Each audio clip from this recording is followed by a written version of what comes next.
Assalamualaikum warahmatullahi wabarakatuh. Perkenalkan nama saya Muhammad Ramdhani. Eh, di sini saya akan menjelaskan presentasi saya mengenai bisnis plan yang sudah saya buat. Ya, sebelumnya yang terhormat kepada Bapak Latif selaku dosen kewirausahaan 3. Eh, kita mulai saja langsung. Nah, jadi bisnis plan yang saya buat gitu yakni bisnis plan sebuah toko olahraga, toko perlengkapan olahraga ya seperti sport station gitu bernama MH Sport. Uh, apa sih apa namanya latar belakang ya mendirikan saya mendirikan MH Sport itu adalah, nah ini dia, dari salah satu artikel menyebutkan bahwa angka angka penduduk Indonesia yang aktif berolahraga saat ini itu presentasinya 35% dan 35,7%, dan itu tuh eh, apa namanya merupakan angka kecil dalam ukuran Indonesia gitu, angka kesadaran olahraga kecil dalam ukuran negara sebesar dan seluas Indonesia gitu. Dan saat ini kan populasi Indonesia itu ada 260 juta orang. Nah, tapi ada fakta menarik nih di apa namanya di mengenai data ini. Jadi tahun 2017 itu datanya yang apa namanya aktif olahraga itu orang Indonesia berjumlah sekitar 27 sampai 28% doang. Nah, tapi di tahun 2018 hingga ke 2019 itu udah ada kenaikan 35,7%, yakni kenaikannya itu sangat signifikan. Nah, di situ tuh ada apa namanya kesadaran olahraga itu di masyarakat Indonesia semakin meningkat, dan apa namanya itu pun merupakan peluang bisnis gitu bagi apa namanya bisnis perlengkapan olahraga dan atau bisnis apapun yang apa namanya berbau olahraga gitu. Lanjut. Nah, ini awal terbentuknya ide. Jadi ada masalahnya itu kurangnya minat olahraga masyarakat. Nah, tapi ada apa namanya berbanding lurus gitu dengan adanya kenaikan juga kesadaran kepentingan olahraga, itu pentingnya olahraga bagi masyarakat Indonesia. Nah, itu tadi jadi ada kenaikan signifikan dari 2017 ke 2018 hingga ke 2019 gitu. Dan apa namanya MH Sport ini kan pertamanya itu saya mengusung kayak fokus di bidang eh lebih ke bukan lebih ke fokus, jadi apa namanya saya memfokuskan gitu, ada fokus tertentu yakni ke apa namanya sportwear muslim. Jadi muslim sportwear itu kan kayak hijab, apa namanya sport. Nah, itu tuh didasarkan dengan masalah ini, jumlah populasi muslim itu terbanyak di dunia, di Indonesia itu. Nah, namun masih minim produsen atau penyedia perlengkapan olahraga gitu bagi muslim itu sendiri. Nah, lalu targetnya pasarnya dulu, ada pasarnya itu adanya kenaikan di masyarakat, jadi kondisi pasarnya, lalu maraknya tren olahraga di kalangan muda-mudi yang konsumtif, dan banyak tersedianya supplier hingga memudahkan pengadaan produk gitu.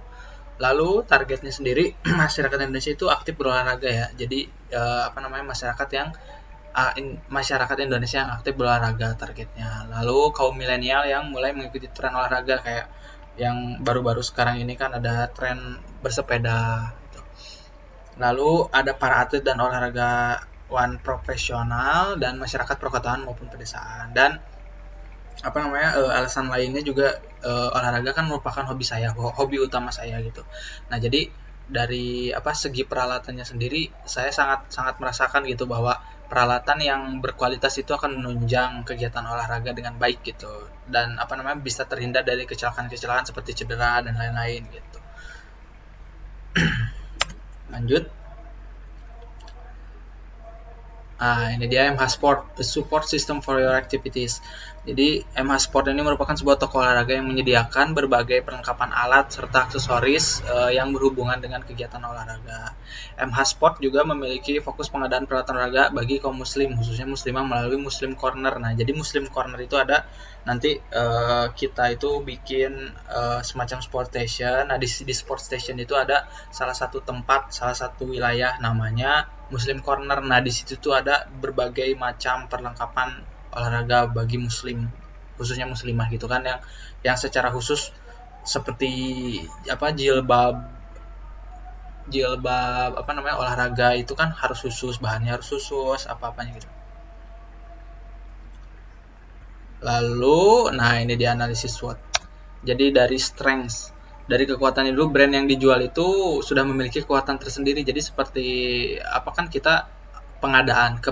Nah, jadi pasti ada supplier atau produsen. Nah, itu supplier atau produsen itu sudah memiliki brand tersendiri gitu, brand yang sangat kuat seperti Nike, Adidas, Puma dan lain-lain. Lalu varian kelengkapan akan menjadi citra yang baik. Jadi sport stationnya itu lengkapnya itu kan bakal dipandang baik sama pelanggan gitu. Nah, juga lebih ke fokus ke kualitas terbaik dari segi produk kita gitu. Lalu ada weakness. Nah, ini kelemahannya itu pesaing yang sudah banyak dan kuat. Jadi di sini itu produsen sama supplier juga. Jadi mereka nggak apa namanya nggak hanya produsen atau supplier saja, tapi ikut juga sampai tahap retail sekalipun gitu. Jadi apa ya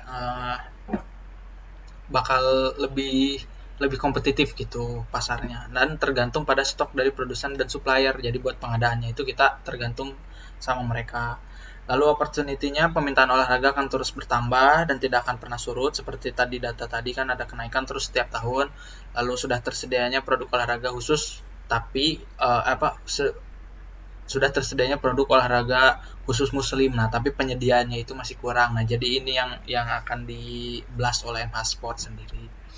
Lalu ada ancaman, yaitu pesaing yang akan terus bertambah dan kurangnya diferensiasi produk yang kita kembangkan. Jadi kan kayak tadi, karena kita itu lebih ke merintis sebagai pengada, sebagai penyedia. Nah, jadi ada produsen dan supplier itu pasti mereka ngirim juga ke toko-toko lain, dan itu kan barangnya sama gitu. Nah, jadi diferensiasinya paling di strategi sendiri, strategi marketing. Nah, ini strategi pemasarannya ada konvensional dan online. Strategi pemasaran konvensional itu pembukaan toko online, dekorasi toko online dengan sentuhan olahraga yang kental dan instagramable gitu. Lalu terlibat dalam event-event olahraga, contohnya bisa menjadi sponsor olahraga. Lalu mengadakan diskon harga khusus pembelian ke toko offline. Jadi agar menarik minat konsumen agar datang langsung ke toko gitu. Lalu ada ini strategi pemasaran online, pembuatan toko online di beberapa e-commerce seperti Shopee, Tokopedia, lalu Bukalapak dan lain-lain. Dan termasuk pembuatan artikel olahraga. Jadi itu tuh akan mengaruh ke algoritma di search engine optimization. Lalu pembuatan akun Instagram untuk menaikkan engagement. Nah, lalu rajin memposting berita olahraga ataupun produk terbaru dengan menggunakan copywriting yang baik di seluruh platform media sosial kita.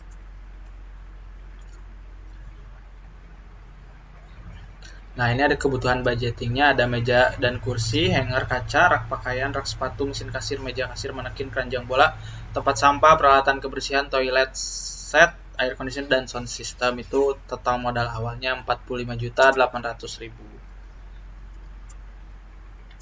Nah, ini ada kebutuhan budgetingnya. Jadi ada dana budgeting per bulan, lalu pendapatan per tahun, ditambah biaya-biaya yang harus dikeluarkan. Jadi totalnya 33 juta. Lalu ini perhitungan laba rugi. Nah, begitu. Sekian. Ini saya punya contoh. Nah, ini dia buat Muslim Sportwears-nya itu seperti ini. Jadi buat di Muslim Corner itu nanti isinya kayak gini gitu. Nah, ini udah banyak sebenarnya, tapi di Indonesia sendiri masih kurang buat pengadaannya sendiri gitu. Dah, sekian dari saya. Mohon maaf apabila ada kesalahan kata ataupun ucapan. Assalamualaikum warahmatullahi wabarakatuh.